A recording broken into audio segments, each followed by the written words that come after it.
We will get you ready for a big Game 4 in the Eastern Conference Finals. We have an update on Ben Simmons' offseason, but we start with the Clippers down Kawhi Leonard, down Zubac. However, Paul George showed up and showed out. 41 points for PG. Jalen Rose, I didn't expect the Clippers to win this game. What did you think about their performance? First off, shout to Tai Lue. Him starting the game playing zone put the Phoenix Suns offensively on their heels. They couldn't get into their offensive sets. They were a little hesitant. And before you know it, the Clippers got out to a big lead. But I'm really happy for Paul George in totality. And here's why. Not only are they playing without Kawhi Leonard, they're also playing without Serge Ibaka. And yesterday they were playing without Zubac. That's 3 of their 5 starters. So now he gets an opportunity to reinvent himself in the Clippers uniform as a go-to guy that I remember calling a top 10 player when he was a member of the Indiana Pacers, playing so very well in the playoffs against LeBron James and the Heat. He's dealt with a horrific leg injury. He's been to a couple of teams. OKC, he found his game, and he became an MVP candidate. You get moved to the Clippers for all of those first-round picks, and then you struggle mightily in closeout games, and you miss 7 free throws in this series, as many as you missed all season, the people are questioning, are y'all going to get bounced in a gentleman's suite? And for him to play the way he played, in particular in the second half and in the third quarter, let me give you a comparison, Jacoby, because I like to watch these guys' feet sometime when I'm at the game. And I told you earlier in the year when Kyrie Irving came to Detroit, I was staring at his feet, and it was just like he was gliding out there. You got a foot fetish. Paul George reminds me of a taller version of Kyrie. He really does. The way he just glides around the floor, and he got a terrific handle. He gets in and out of traffic. He still shoots the 3 off the bounce.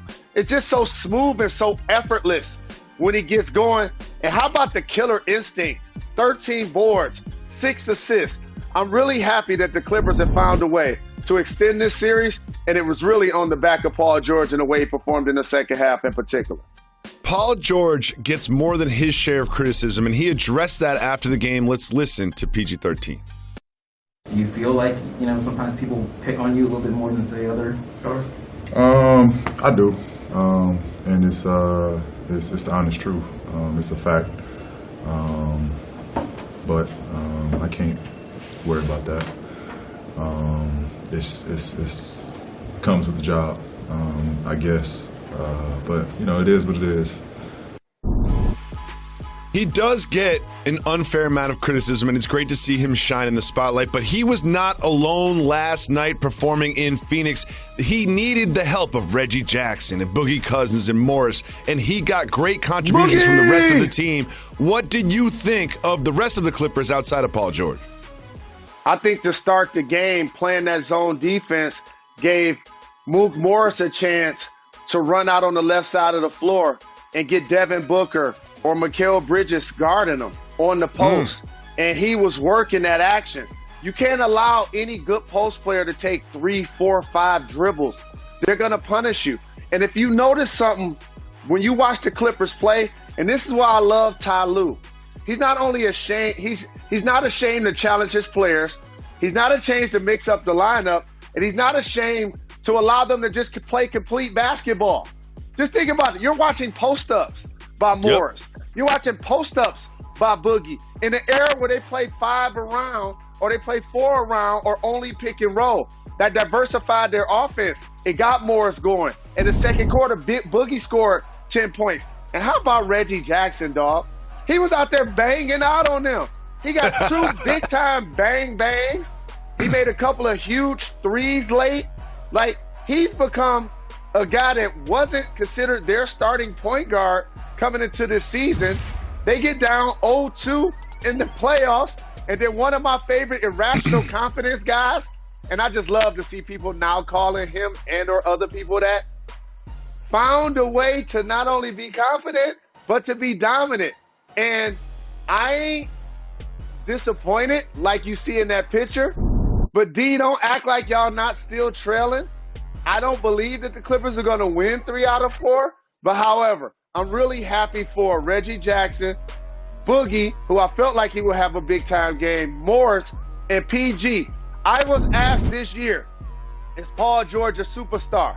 I said no. When he was in Indiana, Jacoby, I felt like he was trending toward being a superstar. Let me tell you why I said no. Because he's had some dubious distinctions happen also. He's had some of the worst field goal percentages in closeout games. He missed 2 free throws at a part of this series. So I understand why people get on him. But, dog, he's trending without Kawhi. That if they're able to win this series, people are going to have to put that superstar respect back on Paul George's name. And let's also not forget the Clippers should probably be ahead in this series. You remember that DeAndre Ayton play and the way that there was the review that Monty Williams got to set up the thing and the whole thing that happened. Like, the Clippers are going toe-to-toe with this Suns team. However, it is going to be hard to win 2 in a row. Quick question, though. Did you see Kawhi Leonard last night? I didn't see Kawhi Leonard last night. I watched the whole game. I didn't see Kawhi Leonard anywhere last night. Did you see him? Well, it was a road game, and in the playoffs, there are various times where players that are injured don't travel with the team. And again, don't look for Kawhi to come back and put on the cape and save the Clippers. He's not returning, in my opinion, this year. So therefore, I like the way this group is being scrappy. And let me tell you what they did to the Phoenix Suns. You ready for this? I'm ready. They bullied them. See, when you at the game, dog, you see people pushing off the ball. You see Patrick Beverly being an agitator. You see Patrick Beverly get that technical foul against Chris Paul. Mm-hmm. Now, a lot of people may or may not believe that that's a technical foul. But you know what is technical and foul? To mock him after he fell like that. Because he could have busted his shoulder. He could have broke his wrist. And I don't necessarily believe it was a technical foul, but that's what I mean. And how about Paul George? The way he just pushed off CP3 and made that 3. And Devin Booker, the way they're getting up into him. They need Devin Booker to have a signature game. Mikal Bridges, he wasn't there. Jay Crowder, our guy, he wasn't there. Shout to Cam Johnson. At least he was making shots. DeAndre Ayton, you must punish the smaller zone lineups, in particular without Zubac. I anticipate the Phoenix Suns are going to make the necessary adjustments. Well, another team that has to make adjustments are the Atlanta Hawks. They face elimination in Game 4 in this one. Not elimination, they're down 2-1 in this series. But Jalen, without Trae Young being 100%, what do the Hawks need to do to even this series in Game 4? You know how much we love Wu-Tang. And one of our favorite songs is Can It All Be So Simple? We looking at it right now. If Trae Young's not able to perform at an elite level, they won't win another game. And we saw what happened when he went out. They're already shorthanded without DeAndre Hunter. And Bogdanovich is returned from his knee injury. And they've gotten great players from Kevin Huerter. And our guy John Collins has done a great job of posterizing people and dunking on their head. But their engine is Trae Young. The catalyst in the pick and roll. His productivity opens up their offense. But what I would like to see them do is that right there. You remember what I just said about Marcus Morris and Boogie scoring on the post? Yep. Nate McMillan is also a former player. As a matter of fact, 3 of the 4 remaining coaches are former players in this Final Four. You got to find ways to get Collins on the post and allow him to work his game mid-range. What I've seen from Giannis and Middleton in Game 3 specifically, I don't think that the Hawks have a chance in this series. Especially with Trae Young being hobbled, Giannis is getting whatever he wants in the first and second and third quarter, and then it's kind of like a relay race. The anchor man is Chris Middleton, and I'm fine with that if I'm Giannis. I'm not going to do the Batman and Robin thing. They are both great players, especially Giannis, the former MVP, but he gets what he wants, and when it gets to the closing moments, Chris Middleton takes him home.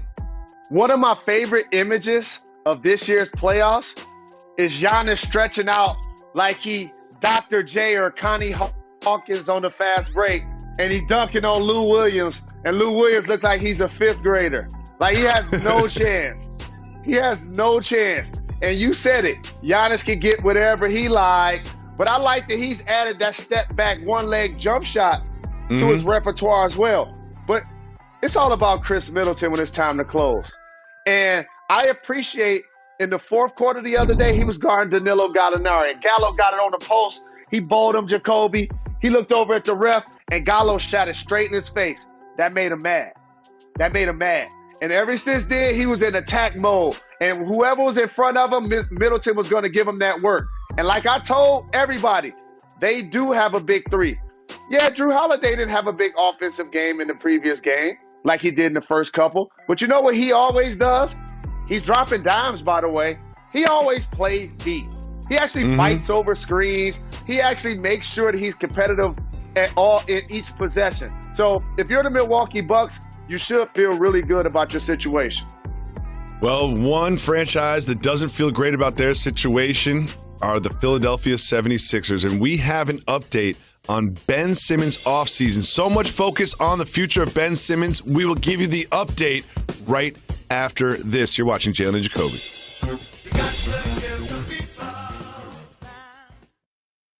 Do you own or rent your home? Sure you do. And I bet it can be hard work. You know it's easy? Bundling policies with Geico. Geico makes it easy to bundle your homeowners or renters insurance along with your auto policy. It's a good thing, too, because you already have so much to do around your home. Go to geico.com, get a quote, and see how much you could save. It's Geico easy. Visit geico.com today.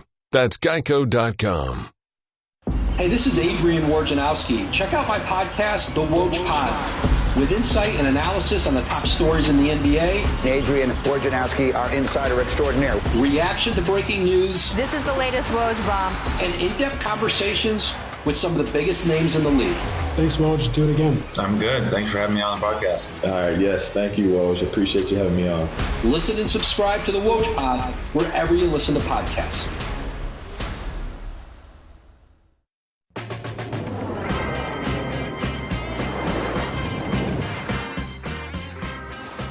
Coming to you live from the Seaport District of Manhattan and brought to you by Chase. Welcome back to Jalen and Jacoby. Jalen Anthony Rose. We have an update on Ben Simmons. He says that he's not going to play any national team basketball. He's going to be working on developing his game. And there are rumors that he could potentially be traded to the Portland Trail Blazers.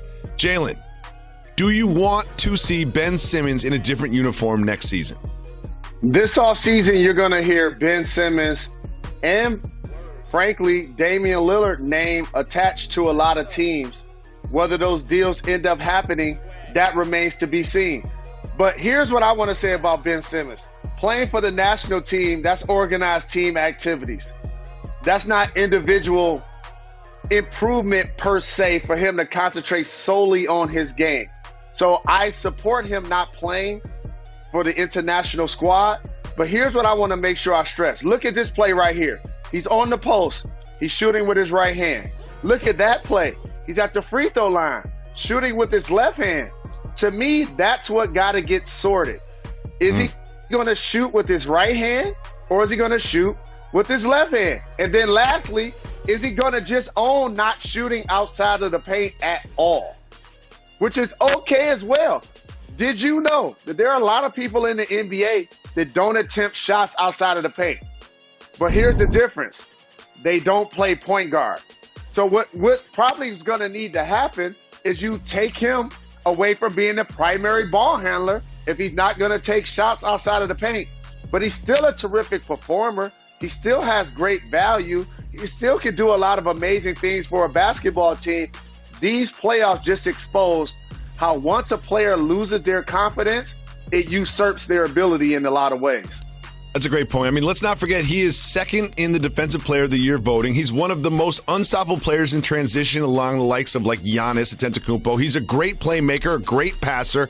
If I'm a team, I want to trade for Ben Simmons, especially when his value is low. I love Ben Simmons' potential in this league. And every single offseason, you know what we're going to see, Jalen? Him hitting threes in practice. We see it every summer. Every summer we see him hitting threes in practice, and everyone says this is going to be the year where he shoots threes. Agreed. And it's not going to happen. Every single summer we go through this. I agree with you, family, but here's the thing. He and Joel Embiid occupy the same space on the floor when they're at their optimum. operating ability. Like, he needs to be in the paint. So does Joel. And when your best two players don't fit seamlessly, you're going to have things happen like this. That's the true decision, is now that we know Joel Embiid is an MVP candidate, can we move in to get somebody that's actually more compatible to play with Joel? That's really what this is all about. I love the idea of CJ McCollum on the Sixers and Ben Simmons on the Blazers. Both of these franchises have had some playoff success but can't get over the hump, and I think it's time for a change in both those franchises, and I would love to see that deal happen. Jalen Rose, gentleman by the name of Scottie Pippen, 6-time NBA champion. He's out here selling some bourbon, selling his book, and he had some very interesting things to say to Dan Patrick about Phil Jackson. By saying a racial move, then you're calling Phil a racist. I don't got a problem with that. Do you think Phil was or is? Oh, yeah. Whoa. Jalen Rose, what do you think about Scottie Pippen confirming that he feels Phil Jackson is racist? Well, he spent so much time around Phil Jackson. It's not for me to chastise his opinion. That's his opinion. But what I will say, in today's society, there are a couple of terms that people use incorrectly that I talk about a lot. 1 is hater, 2 is snitching, and 3 is racist. Like, to be honest with you, I would think that it's almost virtually impossible for Phil Jackson to be the definition of a racist based on the number of years and time that he spent around black people, slapping high fives and giving hugs and celebrating good plays and good games and having good conversations and things of that nature. So with that being said, Scottie's entitled to his opinion, clearly. But what I also want to acknowledge is Scottie's the most disrespected superstar of all time. And I think he's just fed up. That's what it is. Like, you got to remember, I was a 6'7", 6'8" player too. I looked up to Scottie. I had this conversation with Scottie personally, fam, how a 6-time champion who played alongside Michael Jordan never truly got the credit he deserved, because there is no Steve Kerr game-winning shot or no John Paxson game-winning shot for Scottie Pippen. It's these dubious plays like when MJ wasn't there and he decided not to go in the game, and Scottie and Tony Kukoc made the shot. And the Bill Cartwright footage of him yelling at Scottie about doing it on the sideline. But when you just go ability, one of the best lockdown defenders, a terrific point forward, a terrific teammate out on the floor. Yes, there was a lapse in judgment right there with the Tony Kukoc play. And it's infamous in NBA history. But you know what your critics are going to always do? Judge you by your worst moment. Put some respect on Scottie Pippen's name. And lastly, it doesn't also help him with the current landscape of people that are now NBA fans or social media, because a lot of times his name is trending and it ain't for stuff that he actually did. And you know what I mean? It's for stuff that people are rapping about and things of that nature. You know where I'm going. So Scottie Pippen has gotten a lot of disrespect, and I ain't mad at him for speaking his piece.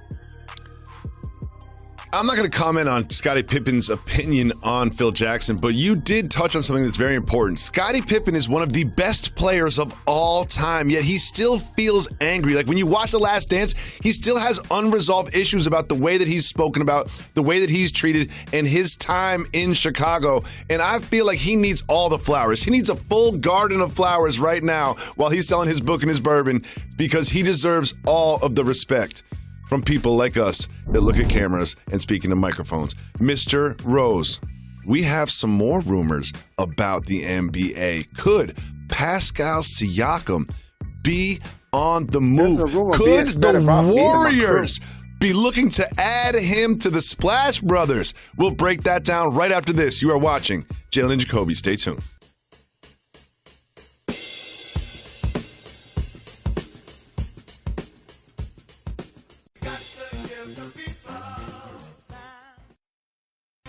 Wednesday night at 9 p.m., it is Game 6 of the Western Conference Finals. Can the Clippers keep their season alive? Tune in, ESPN, Wednesday night, 9 p.m. Welcome back to Jalen and Jacoby. Jalen, we have an interesting rumor in the NBA. Could the Warriors package James Wiseman and the number 7 pick in this year's draft for Pascal Siakam of the Raptors? I don't love this idea. What do you think? I believe in the big fella Wiseman, his potential and his skill, but it's going to take him a couple of more years to nurture it. Same with the top flight pick they're going to get this year. But a closing lineup of the Splash Brothers, Draymond Green, to go with Wiggins and champion Pascal Siakam, I really like that for the Golden State Warriors. If you're Golden State, you do this deal. When you put it like that, I do like that lineup. That kind of reminds me of the famous death lineup that they used to win those championships with. Mr. Rose, you and I were locked in on the Clippers and Suns. However, during the commercials, I'm checking out the Stanley Cup Finals Game 1, and it was the Tampa Bay Lightning with a blowout 5-1 win over the Canadians. Jalen Rose, could Tampa Bay be the city of champions with the Bucks and the Lightning? Well, this is an exciting time of year to be a sports fan. And anytime you're getting 5 goals, that's extremely impressive. Stand up, Tampa Bay. It may be your turn to celebrate again. One app, one tap, we back. Switch the style up, never beat new track. One app, McGregor's back in town. Mystic Mac got the suits, he ain't backing down. Got Mitchell with the shots, he's a 3-point provider. Corren como locos cause they're scared of the spider. One app, La Liga's live on stream. Messi versus Benzema, Clásico Supreme. third game on point, Coco setting it off. Ace down the line, the match goes to golf. ESPN goes deep otra vez. One app, one tap, it's a worldwide trend. The ESPN app. Download now. We always say we give the people what they want. Part of giving the people what they want is doing podcast exclusive content. Mr. Rose, you were trending last week.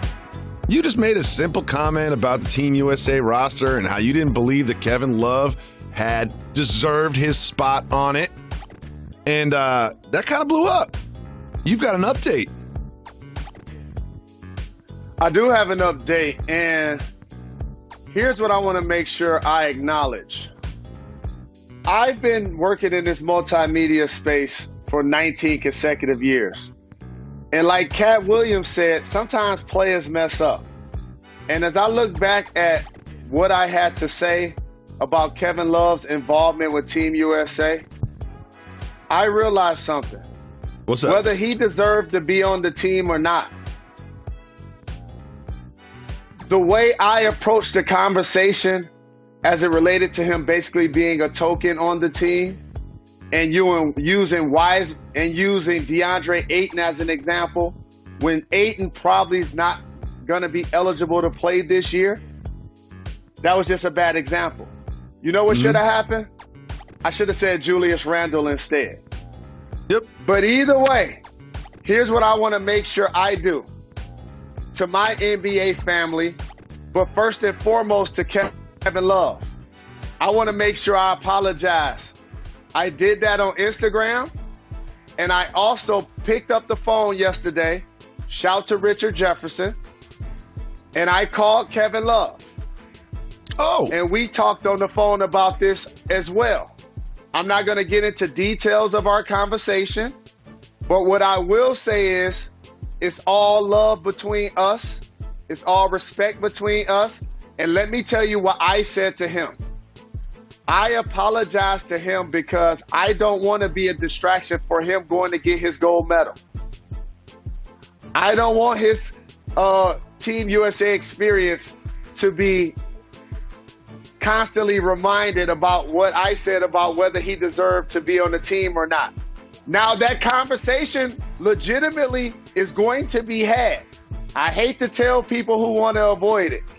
There are going to be people, regardless of what I say, that look down at the roster and look at what happened with the Cavs last year and feel like he did not deserve to be on the team. However, I apologized to him, and I apologized to my mother, and I apologized to the game, to the OGs that raised me in the game, because if that conversation is going to be had, it should not be started by me. It should be started by other pundits possibly, or anybody that has an opinion about it, or not started at all. But as I self-reflect, I should not have been the person that started that conversation. So I apologize to Kevin Love, man to man, on the telephone. And I'm not going to get into any more details. But what I will say is we will be getting up drinking some vino soon. Well, some tells me that the USA are still going to be favorites to win the gold. Some tells me with Kevin Love or Julius Randle or Zion or whoever, some tells me that the USA is going to be favored to win the gold, and they will likely come home with the gold medal in Tokyo. And also, here's the thing, Jacoby. As an adult that does this job multiple times a day, you're going to get things wrong. You're going to get stats wrong. You're going to get facts wrong. Like my DeAndre Ayton in 2021, that was just a bad example. Mm-hmm. It was just you a bad could have said 20 other players. You could have used 20 other players. Yeah, that was just a bad example. I think your critics were focusing on those little details instead of your overarching point, which is Kevin Love probably didn't play well enough this season to be on Team USA. There are a lot of other players that if you wanted to win a basketball game, you would pick over Kevin Love. But shout out to him, not his fault. Not his fault. And also, it reminded me of something. Every time you hear me speak about a player, a coach, an athlete, an entertainer, a multimedia personality, I'm one text away from that person. So every time it's a bad game, every time it's a controversial circumstance, I'm required to have an opinion about it. I didn't like my opinion about Kevin Love. I didn't like my opinion about Team USA's involvement with Kevin Love. So I apologize to him. I apologize to the game. And I apologize to anybody who was offended by it. I talked to him. He and I are moving on with our lives. Everybody else should do the same. I saw he was at a dinner with Tommy, Deezus, Alan Yang. They were at Lucali's, the best pizza in New York City. New York City is the best pizza in the world. Kevin Love was eating that good pizza, drinking some wine. Some tells me he wasn't worried about Jalen Anthony Rose last night. Big shout to Tommy, JJ, and everybody. We're going to move on, just like you, Mr. Rose. Cam Newton says he feeds off the haters. Feeds off the haters. And when you talk about that, you're one text away from people. You talk about people that you criticize. You were very critical of Cam Newton's play last year, Mr. Rose. How do you feel about you feeding Cam Newton's performance as he tries to win the starting job from rookie Mac Jones? So, like Cam Newton, Jacoby, I also feed off of my critics. And I keep score with who they are. Is it men that are mad about me today? Is it women that are mad about me today? Whatever segment of the United States. And I drill down, actually, if they're actually credible or not. You know what? Like, you said I was trending. You know what I did? I did this when Steph Curry's shoe came out. You remember when people was criticizing Steph Curry's shoe and they were saying that they didn't like the way it looked or whatever. Mm-hmm. It is what it is. But what I know is you can't necessarily go by Twitter and or social media to give a legitimate opinion about something that's valid or serious, because a lot of those powerful corporations and or blog sites have what's called bot accounts. So when Steph Curry's shoe was being criticized, I went and clicked on a few of those accounts. And you know what I noticed? 2 followers, 5 followers, no followers. They were just troll accounts set up, maybe by a competitor even, to create an algorithm of energy to make people believe that everybody doesn't like his shoe. And so now when you look down at your phone, you're like, oh man, you scroll like all of these people like, oh, all these people don't like the shoe, don't like the shoe. Well, most of those, if not many of those accounts are bot accounts That was the same thing that just happened to me recently. I did that exact same exercise. And it wasn't a diverse audience of people who was upset at me. But many of those accounts, bot accounts. So here's what I'll say to Cam Newton. Feed off of your critics. And here's something else I'll say about critics. And you know I own this, Jacoby. Sometimes they're right. And after the first couple of games last year to start the season, Cam Newton looked like he was on his way to have a stellar season. Once he caught COVID and returned, he had one of his worst, if not the worst season of his career. Probably on any level, high school, college, or pro. Like Cam Newton, if you look at his physical stature, I guarantee you when he was in middle school, he probably played middle linebacker and quarterback. Yep. He probably played running back, defensive end, and quarterback. Like, this is a big dude. You see what I'm saying? There's a reason why he's gotten the ability to not only run the ball and take a physical pounding, but become an MVP level player as a quarterback and passer to lead a team to a Super Bowl. So Cam knows the critics are going to be there, just like I know the critics are going to be there. Are you ready for this? Just like you know your critics are going to be there.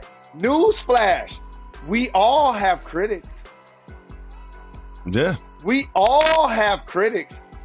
And so I believe that he's going to return, have a stellar season. The Patriots spend a ton of money in free agency. Bill Belichick saw Tom Brady win the Super Bowl. I think there's going to be a focus in New England to make sure the support around Cam with the tight ends and the running game and the defense, that there's an infrastructure for him to be successful this season. I think so too. I have high hopes for the Patriots this year. You mentioned Cam getting COVID, which is something that's underreported when it comes to his performance, but I look to you to be a truth teller. Sometimes you could take a very complex issue and just break it down and make it simple. That's one of your innate abilities that I don't even think you practice. Thank you, but my Mr. brother. Rose, I'm having some issues when it comes to COVID. Because sometimes I read one article that says New York City's opening up 100% starting July 1st. You know, the vaccination rates are so high. The COVID rates are so low. My friends that are doctors says they don't see COVID patients in the hospital anymore. And I feel great about it. And then I'll read another article that says the Delta variant is here. It's much more contagious. Some of the vaccines don't protect you against the Delta variant. 20% of the cases are the Delta variant. It can affect children too. And you know, I've got my children out here in the streets and I'm like, man, COVID's never going to go away. So I need you to tell me how I should feel about COVID right now as we head into July in 2021. Is it going to be around for another year, or are the vaccinations got us in a good space and we could open up and not wear masks no more? Here's what I would advise to you is continue to play defense. Okay. Continue to wear your seatbelt when you're driving. If you're having sex out there, continue to wear a condom. Play defense with COVID, Jacoby. There's a reason why the world stopped, that sports stopped, that businesses stopped, that we were quarantining in our homes. The pandemic is and was real. And as long as we're still required to wear masks, newsflash everybody, we're still required to wear masks. I know like the social distancing, laws have kind of been lifted and or overlooked. I know many like myself who have been vaccinated are extremely confident in the fact, since I'm vaccinated, I should not be required to wear a mask. I'm still seeing people on airplanes and in airports. I was just in Phoenix 3 days ago. I was going into, I forget what the name of the drugstore is. Dude in there arguing with the lady about wearing a mask. I'm like, dog, it says right here on the front of the store that you got to have a mask on to come in, dog. So people be in my bodega without masks now. And I'm just like, I don't know if we're there yet. Why not? Why not just put the mask on? Why not just put the mask on? You shouldn't be in the bodega breathing all over the produce, dog. Not right now, dog. Put on the mask. No, we don't need that. And also, everybody knows somebody that got vaccinated and got COVID after they were vaccinated. Everybody knows somebody that knows somebody where that happened. So continue to play defense is great advice. You always keep it simple. And especially for my kids, man, because apparently this Delta variant can get to the kids. And if my kids get sick, man, that was the only thing that kept me sane, was knowing that my kids were going to be safe. But if my kids ain't safe, then we ain't leaving the house. We ain't leaving now. Just continue to take the precautions that you're taking. And I am, however, encouraged. And let me say this. I am encouraged extremely that we're slowly trying to get back to a sense of normalcy, where it's not just air hugs anymore, actually giving dap. It ain't just touching elbows. It's giving hugs to those that you feel like you want to. So I'm encouraged by that. But again, continue to practice safety, continue to be defensive about COVID-19. I'm looking at the New York City data. There was 321 new cases yesterday. That's the lowest it's been since the beginning of the pandemic. So I am encouraged, especially in New York City, where I know the vaccination rates are high. And you know what? Sometimes I'm watching these games and I forget. Like, I'm watching look at both these series when they're in Atlanta and when they're in Phoenix. It feels very normal. We got everybody's there. And then you look behind the benches and you're like, oh, wait, nope. No one behind the benches. That whole section is closed off. It's still not normal yet. How about this, though? I want to make sure I give a major shout out. A major shout out. Major shout out. I felt during the time where there was a pause in sports, the most influential voices and solidarity amongst a union of individuals in sports happened in the WNBA. And I want to make sure I shout out that league. Here's why.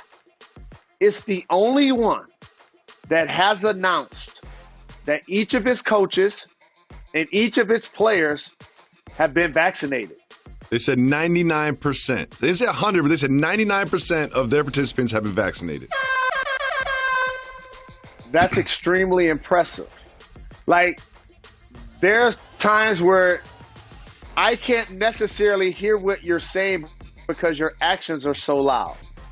I like the fact that they put action with things that they're passionate about, and they continue to be leaders. Don't forget to call us at 985-80-JALEN and leave your voicemails. We always love to hear from you. We don't have time for voicemail today, but we will be back tomorrow. Why is that, Jalen? Anthony? We're not done. We're not done. We are not done.